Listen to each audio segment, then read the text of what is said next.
Hello everyone, good morning and welcome back to my new video. तो ये video वहीं से शुरू हो रहा है जहाँ से इससे पहले वाला व्लॉग जो है ख़त्म हुआ था। तो मैंने बताया आपको कि सुबह जो है नाश्ते में मूली के पराठे, मेथी के पराठे बने थे। उसके बाद बारी आती है किचन वगैरह क्लीन करने की। तो बस यहाँ पर मैं कर रही हूँ अपना किचन क्लीन। तो गैस वगैरह जो है ना, मैंने अच्छे से स्क्रबर से स्क्रब कर ली है। और किचन का जो क्लीनिंग का काम है वो मैं निपटाऊँगी। उसके बाद हमारी जो हाउस हेल्पर है वो आ जाएगी। बाकी कपड़े वगैरह धोने का जो काम है ना, वो मम्मी जी ने कर दिया था। तो मैं जब भी आती हूँ तो मेरा मोस्टली काम जो होता है ना, वो किचन में ही होता है। बाकी का जो काम है वो मम्मी जी जो है ना करती रहती हैं। तो उसके बाद जो है अभी हाउस हेल्पर आ जाएंगी हमारी। तो झाड़ू पोछे का काम जो है वो हाउस हेल्पर करेगी। तो थोड़े से बर्तन थे वो भी मैं निकाल रही हूँ। हालांकि सुबह के बर्तन और साथ में झाड़ू पोछा ये हेल्पर का काम है। लेकिन वही होता है ना, जब कोई आ जाता है घर में, जैसे 2 मेंबर हो, लेकिन अगर एकदम से 4 मेंबर बढ़ गए तो हाउस हेल्पर के जो नखरे होते हैं वो भी थोड़ा सा बढ़ जाते हैं। तो उनके नखरे ना बढ़े, इसलिए मैंने सोचा मैं थोड़े से बर्तन जो है ना वो निकाल देती हूँ। क्योंकि बर्तन थोड़े से ज़्यादा ही हो गए थे और शायद उनको कम धोने की आदत है। तो यहाँ पर मैं थोड़े बहुत जो बर्तन है ना वो निकाल दूँगी। और देखो, जैसे ही मैं ससुराल आई ना, तो कुछ औरतों को लगने लगी मिर्ची। मैं बोलती हूँ ना, ये कभी नहीं सुधर सकती, कभी नहीं। कहते ना कि बस मैं क्या बोलूँ, फिर मैं कोई डायलॉग मारूंगी तो फिर से आप लोग कहोगे कि दीदी आपके मुँह से ऐसी बातें अच्छी नहीं लगती हैं। तो अभी मैं पढ़ रही थी, मैंने हालांकि वो कमेंट डिलीट कर दिया कि ससुराल में आते ही लग गई काम पे, फिर से ससुराल की मासी बन के आई हो क्या। तो मुझे लगता है कि शायद तुम्हारी सोच होगी ऐसी कि ससुराल में जाके आराम से बैठ के खाऊं मैं। लेकिन हम लोगों की सोच ऐसी नहीं है। बहू हो तो भाई थोड़ा बहुत काम करना ही पड़ेगा।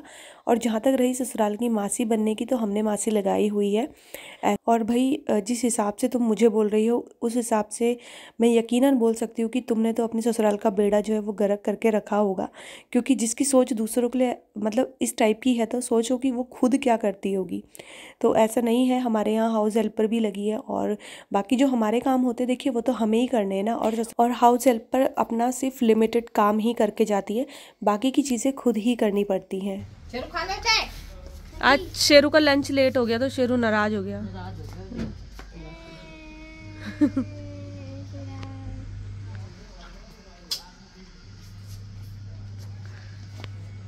खाओ से खाना खा, खड़ा खड़ा जल्दी खड़ा खाओ से। हाँ अभी मेरे साथ खेल रहा था, मेरे देख देख देख देख कितनी एक्टिंग कर रहा। आज लंच में थोड़ा सा लेट हो गया, टाइम पे नहीं मिला ना। ये देखो, हाँ सब समझता है ये। वेदांश ने सर पे चढ़ा दिया इसको। अभी खा लिया। अभी खा लिया। खाएगा। शेरू एक्टिंग कर रहा है। खाना ही पड़ा ना फाइनली। बादल लगे हुए हैं चारों तरफ।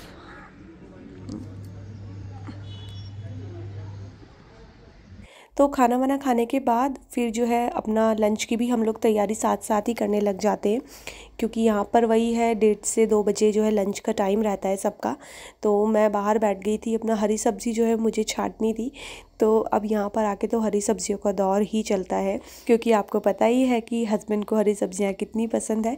तो मैं फ़िलहाल तो जो है ना पालक यहाँ पर छांट रही हूँ। क्योंकि दिन में फाणू बनेगा। तो गढ़वाली लोगों को पता होगा गैत का फानू, तो उसके लिए पालक जो है ना वो छट रहा है। और फानू बनाएंगी मम्मी जी, क्योंकि वो बहुत अच्छा बनाती हैं। तो मैं तो सिर्फ ये कि थोड़ा बहुत मसाले वगैरह जो भी मतलब उसमें डलेंगे, प्याज लहसुन ये सब कट करके दे रही थी। और पालक भी जो है उनको मैं कट करके दे दूँगी। तो बाहर का मौसम काफ़ी ठंडा हो रहा था। मतलब जब से हम लोग आए हैं तो 2 दिन से लगातार ही बारिश हो रही थी। और इस टाइम पे मैं वेट कर रही थी वंशिका की बुआ का, क्योंकि वो भी आने वाले थे हमसे मिलने के लिए। तो मतलब जिस दिन हम लोग पहुँचे थे उस दिन से रात से ही बच्चे फ़ोन करके बुआ आ जाओ, बुआ आ जाओ। तो होता ही है, क्योंकि उनके भी 2 बच्चे हैं। और वंशिका वेदांश के कज़न ब्रदर एंड सिस्टर, तो होता है ना भाई बहनों से मिलने का। क्योंकि अकेले अकेले बच्चे बोर हो जाते हैं। तो उनका तो रात को ही था कि बुआ अभी आओ अभी आओ। लेकिन फिर वही है कि रात को तो पॉसिबल नहीं था। तो फिर उन्होंने बोला कि मैं नेक्स्ट डे आऊँगी, क्योंकि उनके बच्चों के एग्ज़ाम भी चल रहे थे। तो बस अभी जो है ना लंच वगैरह हम लोग साथ में ही करेंगे। तो इसी वजह से जो है यहाँ पर मैं बाहर बैठी हुई थी, सब्ज़ी वगैरह भी कट हो गई है। वंशिका को बोल दिया था कि अंदर जो सामान है वो दादी को दे के आ जाएगी। कोई आंटी आई हुई थी ये यहाँ पर, मैं तो नहीं जानती हूँ, तो वो बैठ गए थे थोड़ी देर आके। तो मतलब वो मुझसे पूछ रहे थे कि तुम लोग कहाँ कहाँ गए थे घूमने, तो उन्हें वही बता रही थी मैं। अब मैं यहाँ पर वंशिका के बना दूंगी बाल, और क्योंकि वंशिका की पूरी तैयारी है अपनी बुआ के साथ उनके घर जाने की। तो वंशु जब भी यहाँ आती है ना तो उसका मन यहाँ बिल्कुल नहीं लगता है, उसका मन उसकी बुआ के ही घर लगता है। तो वो यहाँ पर आके तो मतलब सिर्फ एक दिन रहती है, बाकी के दिन वो अपनी बुआ के ही साथ रहती है, क्योंकि वहाँ पर ना उसकी सिस्टर है।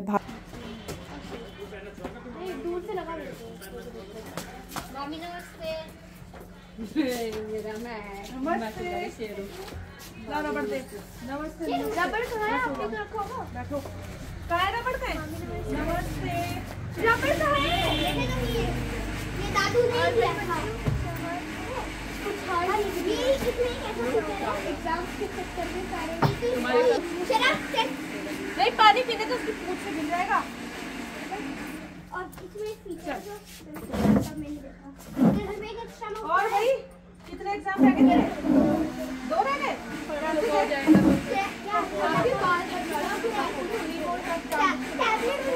तो जैसे ही ये सब लोग आए तो घर पे हो गई रौनक, फिर वही मजाक मस्ती चल रही थी। और हाँ, अब आप लोग ये मत कहना कि आपकी ननद ने आपके पैर छुए। तो देखिए, हम गढ़वाली हैं और हमारे यहाँ जो है ना, नंदे भी भाभीयों के पैर छूती हैं। तो हर किसी का अपना अलग अलग रिवाज होता है, हर किसी के होते हैं ना अलग अलग रीति रिवाज। तो हमारे यहाँ ऐसा ही चलता है। तो मैंने कहा पहले ही क्लियर कर दूं, क्योंकि बहुत जगह ऐसा होता है कि नंदों से जो है पैर नहीं छुआते, लेकिन हमारे यहाँ ऐसे ही होता है। जैसे मम्मी की नंदे भी आती, मेरी बुआएं, तो वो भी मम्मी के पैर छूती हैं। और इधर भी जिसकी भी नंदे आएंगी तो वो जो है ना पैर छूती हैं भाभी के। तो वही है, सबके अपने अपने रीति रिवाज है। खैर शाम का वक्त हो गया था, छत पे डाले हुए थे कपड़े, हम लोग घूम के आए हुए थे ना, बहुत सारे कपड़े हो गए थे। तो ये सारे कपड़े मम्मी जी ने ही धोए थे। मैं गई थी एक बार मशीन पे हाथ लगाया, मुझे इतनी तेज़ करंट लगा ना मशीन पे, तो उन्होंने बोला कि तू रहने दे, कपड़े मैं ही धो लूँगी, तू और काम कर ले। तो फिर मैं हटी गई, क्योंकि अरे दादू को लो ना, दादू बजाते हैं असली हारमोनियम। तुम बजाओ। दादू दादू बजाते हैं असली हारमोनियम। दादू दादू दादू इधर आ जाओ। तुम बजाओ, एक एक करके आएगी ना टर्न।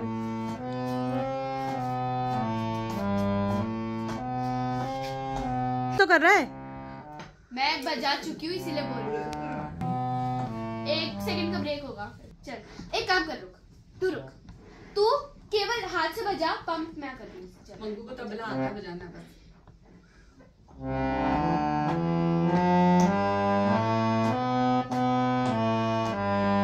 तो गपशप मारते मारते शाम कब हो गई पता ही नहीं चला। वंशिका की बुआ थोड़ी सी ही देर के लिए आई हुई थी, लेकिन मैंने फिर उन्हें रोक लिया। मैंने कहा नहीं, अब आयो तो फिर खाना वाना खा के ही जाना, क्योंकि फिर अच्छा लगता है ना सब लोग साथ में रहे। बच्चे भी खुश हो रहे थे। फिर मैंने यहाँ पर बच्चों से पूछा कि क्या खाओगे, तो बच्चों ने बोला हम शाही पनीर खाएंगे, किसी ने बोला हम लोग पालक पनीर खाएंगे। तो यहाँ पर मैं दोनों ही चीज़ें बना रही हूँ। तो सबसे पहले मैं यहाँ पर पालक पनीर बना रही हूँ। तो पालक वगैरह मैंने बॉईल करके सारी जो है पीस ली थी। अब तो बस मैं यहाँ पर तड़का लगा रही हूँ। मैंने मक्खन लिया है, अमूल बटर, और उसमें जो है ना मैंने लहसुन की कलियाँ डाली थी। जैसे ही वो भुनी, मैंने 1 से 2 चम्मच बेसन के डाल दिए थे। बेसन को भूनने के बाद फिर मैंने इसमें ये जो पालक है ये ऐड कर दी है, और बस अच्छे से मिक्स करेंगे। फिर इसमें थोड़ा बहुत मसाला जो है ना वो ऐड करेंगे, और मसाला ऐड करने के बाद इसको फिर से एक बार अच्छे से मिक्स करेंगे। और पालक में ही ना मैंने थोड़े बहुत काजू भी पीस लिए थे। तो जिस समय मैंने पालक को बॉईल करने के लिए रखा था, उसी वक्त मैंने उसमें काजू भी ऐड कर दिए थे। तो काजू भी साथ में बॉईल हो गए थे, सॉफ्ट हो गए थे। सारी चीज़ों को एक साथ पीस लिया था मैंने।